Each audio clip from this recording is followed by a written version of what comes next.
Coming up at 4:30, State Question 820 has been rejected and recreational marijuana remains illegal in Oklahoma. So where do we go from here? Plus, another train has derailed, but this time it happened in the Tulsa area. Where did it happen and who's to blame? And the weather has been very overcast lately. When is the rain supposed to hit? All that and more on this edition of UCentral News.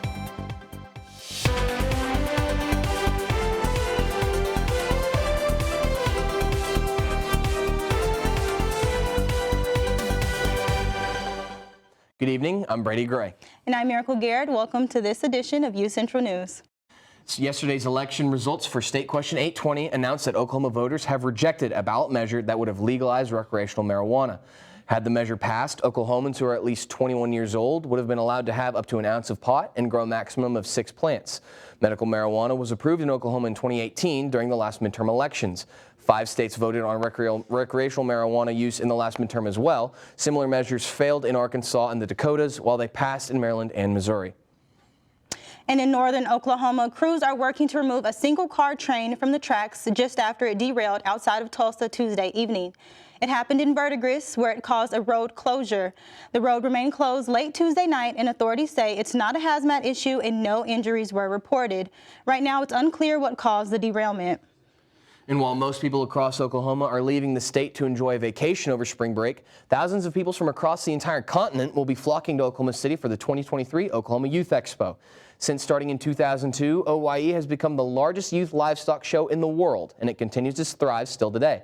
Thousands of young agriculture exhibitors from all across the U.S. and Canada will be showcasing their best cattle, pigs, goats, chickens, and more. Starting this week, for many exhibitors, this is the biggest event each year, and much of their hard work rides on OYE's results. Exhibitors have already started moving in, but the show officially begins tomorrow morning at 9 a.m. at the fairgrounds. For more information, visit okyouthexpo.com. And with spring break right around the corner, Miracle, we should probably get a first look at what the weather for that for the next week looks like. Definitely. Let's toss it over to Destiny Pittman and see what she has. Good evening, Broncos. Spring break might be coming, but it's starting to feel a little more like winter here in the Edmond area. So today it was pretty chilly. It was 51 degrees out, but the wind that was blowing north at 12 miles per hour did make it feel like 47. So like I said, it was a little chilly. And then on top of that, the sun was not out at all. If you were out today, you probably noticed you couldn't see the sun at all. It was a pretty gray day out. And then it was also very humid out today. So today the humidity rate was 71%. But let's move on to tonight. So tonight, some of those clouds are going to go away, but then they're going to be coming back super early in the morning, and there's going to be an 80% chance of rain. And then the humidity rate's still going to be 71%. So like I said, it's going to be pretty humid out. And then the winds are going to slow down a little. They're going to be blowing northeast at 3 to 6 miles per hour. So if you're going to be out later on tonight because of the rain, just make sure you have an umbrella or anything with you. That's all for now. Back to you guys at the desk. Thank you, Destiny. And UCO wants to create a more robust campus environment that promotes more community for students on campus. UCentral's Emma Nichols talked with officials about what to expect. And of course, the impact that this university will have on the community going forward. Last week, the Urban Land Institute presented a plan for the future of Edmond in UCO's Constitutional Hall. The week-long preliminary study focused on development improvements surrounding UCO. They discussed approximately 6 miles of new walking trails, bike trails, a pedestrian bridge, sidewalk upgrades, curb ramps, and pedestrian crossings. In 10 years, downtown Edmond could see 2,500 new residential units, 100,000 square feet of commercial real estate, and 50 boutique hotel rooms, according to the presentation. Officials even discussed the possibility of a new way to get events on UCO's campus out to the community. Key recommendations is a Central Edmond Advisory Council to make sure that the exciting things that are going on campus are shared widely in the community.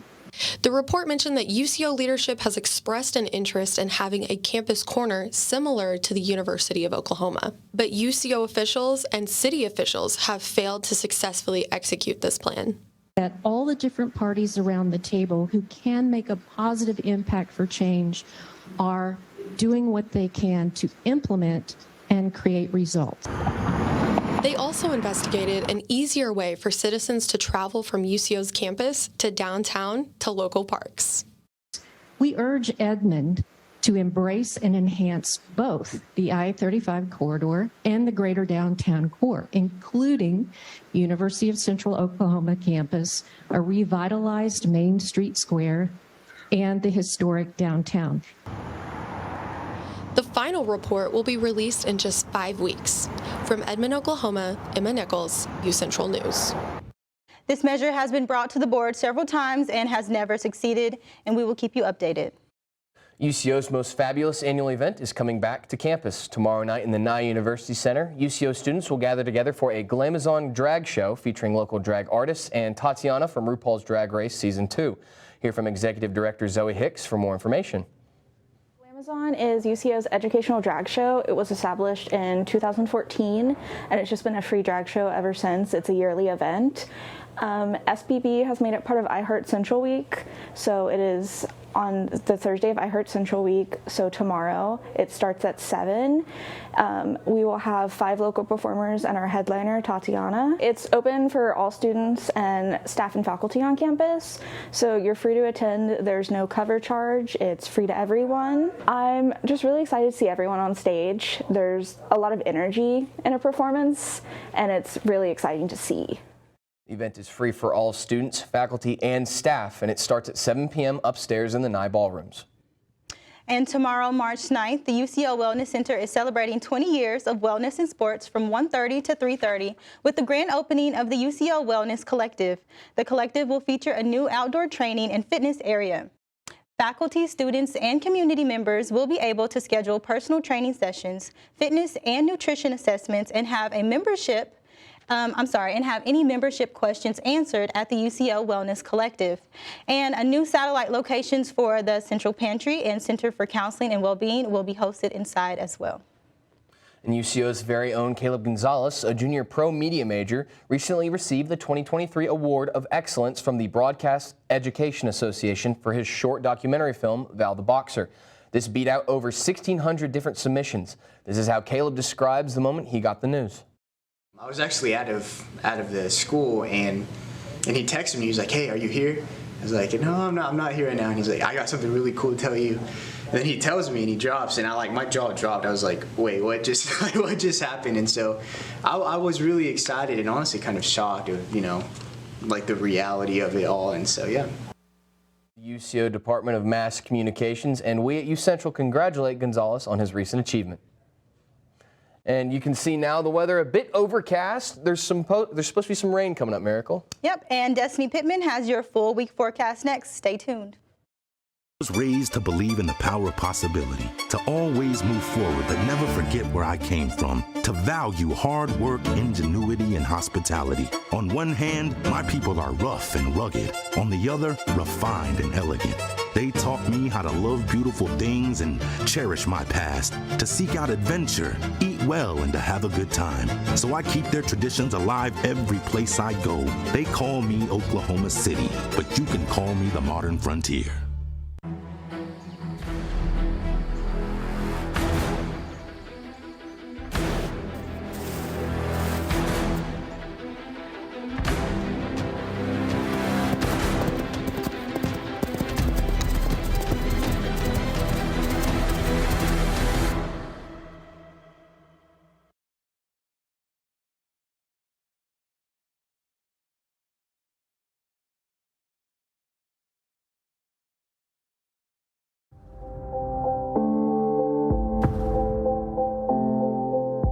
UCentral News as a whole, you got to be in those different areas, like being on camera, being off camera, being in the control room. And so I feel like that is what prepared me most about being in the workplace. UCentral and the Mass Comm department has provided me all the tools and the fundamentals that are needed in order to thrive well and thrive fast at my job. Maybe it's time to hit the road and visit a place where stories unfold. This is the land of the ultimate road trip, with sights old and new on Route 66. There's fun to be had, so much to do, and a few new surprises before you get through. Oklahoma has the most miles to share of Route 66. It's really quite rare. TravelOK.com will show you the way. Come see for yourself this iconic highway.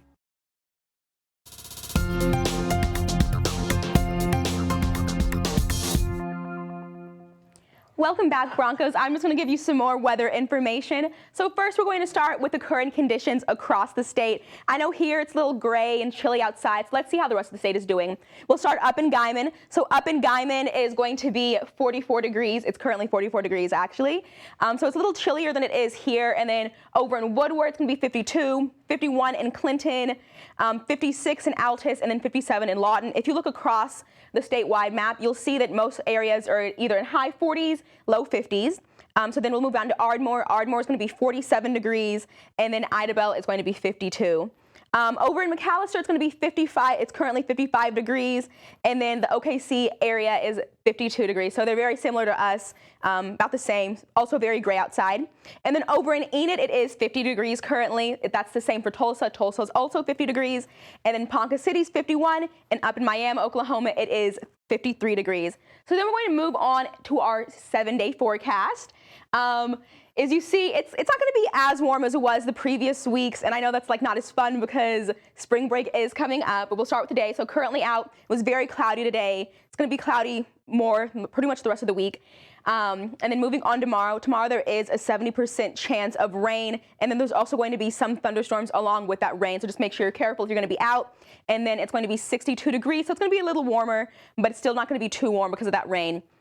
And then moving on to Friday. Friday is finally going to be a nice sunny day. Unfortunately, though, it isn't too warm. It's going to be 59 degrees. And then moving on to Saturday. Saturday is one of the warmest days of the upcoming week. It's going to be 76 out, but like the rest of the days pretty much, it's going to be pretty cloudy out. And then moving on to Sunday, it's warm on Saturday, but then Sunday it is dropping back down to 58. So about how it's been like the past few days. And then there is a 20% chance of rain. And then as we look on to the first days of spring break, if you're in the Edmond area, it's going to be pretty cloudy, and it's going to be 55 degrees on Monday and then 61 on Tuesday. So nothing too warm, unfortunately, for spring break. Luckily, I won't be here for spring break, so I get to enjoy some warmer weather. What about you guys? Are you guys doing anything fun for spring break? Or are you going to be here in the Edmond area? I mean, I'm going to be here, so the temperatures aren't that great for people staying here. But if you're traveling, then I'm jealous, so have fun. Are you going anywhere? I've got quite a bit of golfing to do. I'll keep it right here around the state, thankfully. But, Destiny, leave it to Oklahoma, of all places, to be 80 degrees 2 weeks ago and then all the way back down to 50 for actual spring break, of course. It's typical. But coming up in social media, the Senate is investigating TikTok's data control in the U.S. What did the FBI find? And why is Twitter being looked at by the Federal Trade Commission? UCentral's Emma Birch will have that and more right after the break.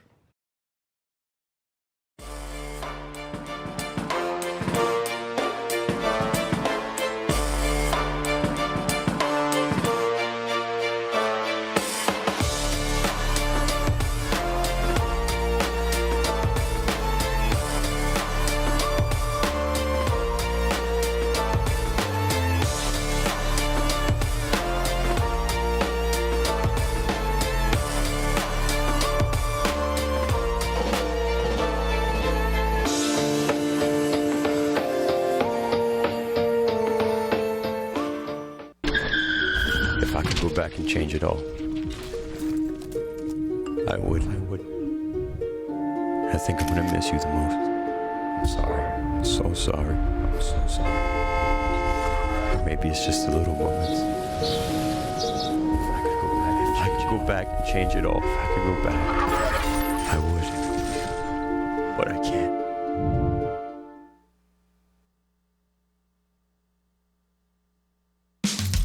You can achieve a lot using your imagination. I mean, I don't like to brag, but... Wait, who's that?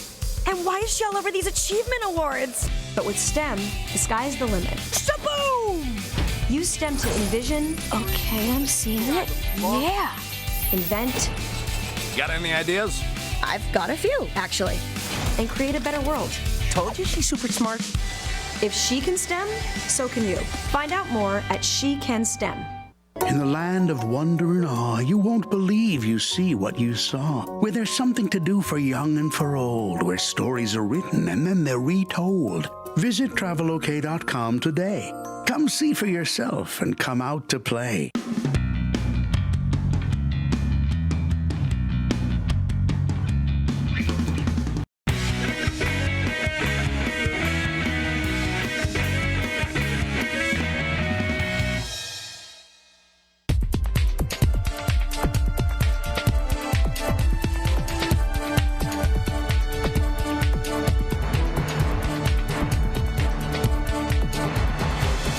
Welcome back, Broncos. I'm Emma Birch, and here's your social media update.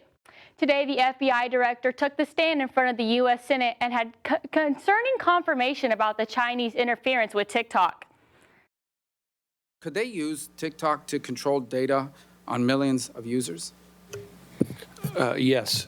Could they use it to control the software on millions of devices given the opportunity to do so? Yes. Could they use it to drive narratives, like to divide Americans against each other? For example, let's say China wants to invade Taiwan, to make sure that Americans are seeing videos arguing why Taiwan belongs to China and why the U.S. should not intervene? Yes. And the bipartisan group of senators are taking action to ban apps like TikTok in the U.S. CNN's John Lornick has more. TikTok may soon be taken out. A bipartisan group of 12 senators have unveiled legislation Tuesday that boosts President Joe Biden's ability to place a nationwide ban on TikTok. When it comes to platforms and products owned by foreign adversaries like the CCP, there is next to no transparency for users about where their data is being stored and what the information is being used for. The proposed law, called Restricting the Emergence of Security Threats That Risk Information and Communications Technology Act, doesn't specifically name-check TikTok, but it would give the U.S. more powers, like a ban, against foreign software deemed a national security risk by the Commerce Department. I'm really proud to support this legislation and join my colleagues on both sides of the aisle to do something which is necessary, overdue, and critical to get passed as soon as possible. TikTok spokeswoman Brooke Oberwetter issued a statement that says a possible U.S. ban would have a, quote, considerable negative impact on the free speech rights of millions of Americans. I'm John Lawrence reporting. And now Twitter is being looked at with their user data. The Federal Trade Commission is investigating Twitter's privacy practices. The FTC is looking into the company's operation under new CEO Elon Musk. The probe comes from pushing for better protection of user data. There is more scrutiny with Twitter's officials with possible violations that happened under new leadership. The FTC is also wants Twitter to give testimony about the recent employee layoffs since Musk took over. And today is International Women's Day, and the hashtag International Women's Day is trending to #1, with users posting their pictures of women from everywhere that have impacted their lives. The hashtag has been used over 100,000 times today.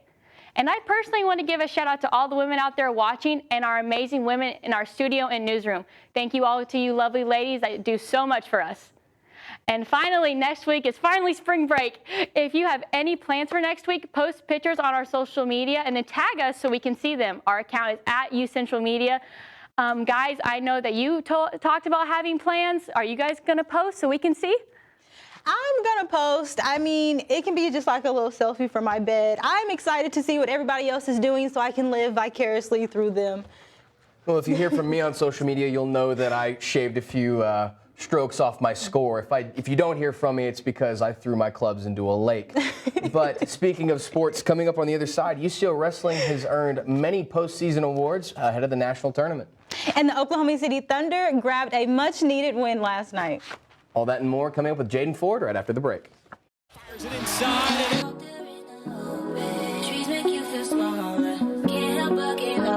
Feel the beat of nature at a park or forest near you. Find a forest and music inspired by nature at discovertheforest.org.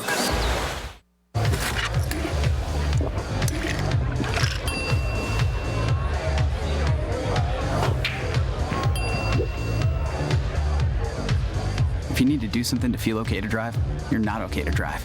Don't drive buzzed.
Welcome back, Broncos. I'm Jaden Ford, and this is your Wednesday Sports Update.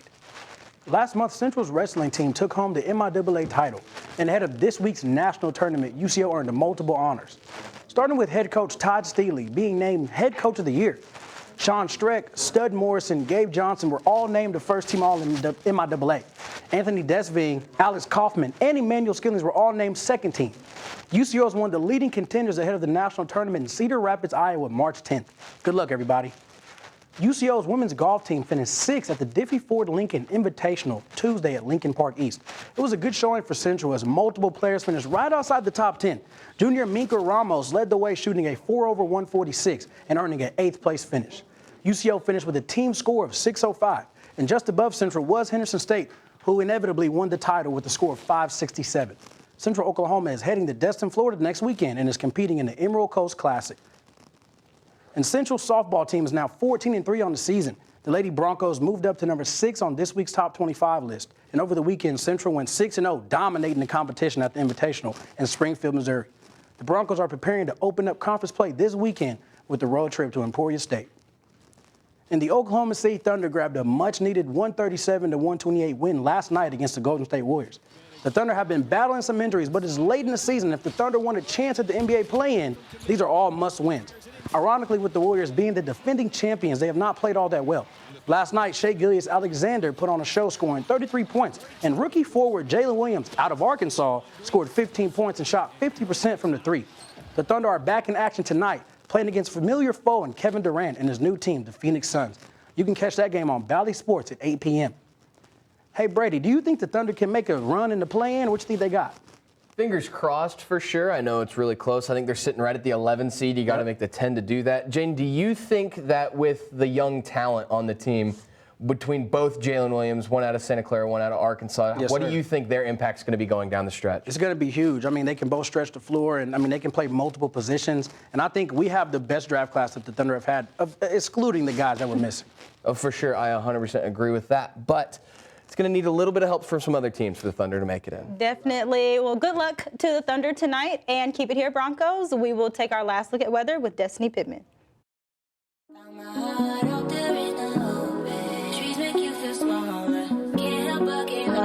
Feel the beat of nature at a park or forest near you. Find a forest and music inspired by nature at discovertheforest.org.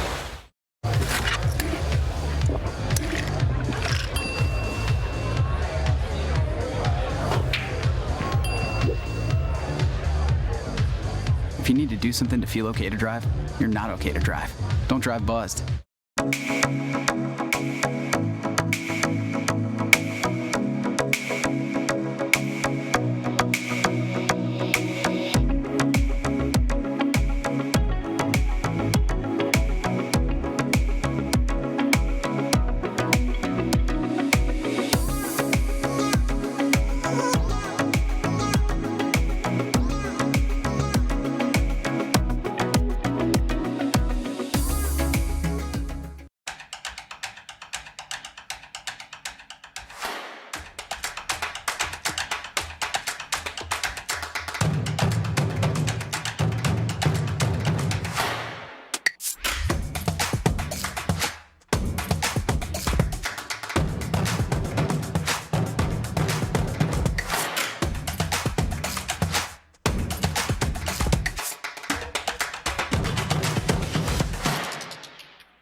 Welcome back, Broncos. Today is a day to celebrate the achievements of women and support action against gender inequality. It's International Women's Day, and you can mark the day by taking part in a march for women's equal rights or participate in a related fundraiser, festival, lecture, or seminar, and post to the hashtag International Women's Day. You can keep celebrating for the rest of the month, as it's also National Women's History Month. Absolutely, and there's a lot of women in our lives that do a lot for us, Miracle, but right now we're going to kick it to one that's quite invaluable on this crew, Destiny Pittman with our last look at weather. Welcome back, Broncos. So here I'm just for the last look of weather. So tomorrow there is going to be some fog starting at about 7 a.m. And then on top of that, it is likely that there's going to be thunderstorms. We're supposed to get some rain and some thunderstorms. So I know this weather isn't feeling much like spring weather, but luckily spring does officially start March 20th. So hopefully after that, it'll start getting a little warmer and feel a little more seasonal. And then here's the fact of the day. So like they said, today is International Women's Day, and then there are 3.9 billion women across the world. So I just want all of you viewers to go home and tell one of those women that you appreciate them today. That's all I have for now. Back to you guys at the desk. And a new generation of rocket is ready for liftoff. That's right. Relativity Space is set to launch the world's first ever 3D printed rocket. The mission, called Good Luck, Have Fun, is the company's first orbital attempt. It will not include the payload that would eventually carry customers. The Terran 1 rocket, is 110 feet tall and 7.5 feet wide. And Relativity says it is the largest 3D printed object to exist and attempt orbital flight. You know, Miracle, it's really crazy how it's really been in like the last 5 years with Elon Musk and SpaceX, and then you've got the CEO at Virgin that are throwing a ton of money just into space travel, kind of out of nowhere. It's kind of like a renaissance of stuff that happened from the 60s. I mean, I think people are excited. I think they want to, you know, the elite want to indulge in, you know, things that they haven't done before. So I'm excited to see all the new technology that is, you know, unveiling right now. I don't know about you or any of the people at home, but I don't care how far it goes. I'm more than comfortable staying in this level of the atmosphere. You don't want to see the moon?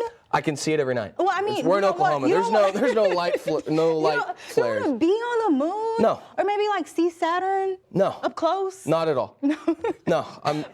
Believe it or not, I'm quite comfortable here on the ground right now. I'm sure there's people like me out there who do want to see it. I'm sure there are, and they can have all the seats they want. Well, that is all the time that we have tonight. I'm Miracle Garrett. And I'm Brady Gray. Thank you so much to everybody who punched buttons behind the scenes and made another great show. One more show before spring break tomorrow. Be sure to tune in at 4:30 p.m. But for everyone, I'm Brady Gray with Miracle Garrett.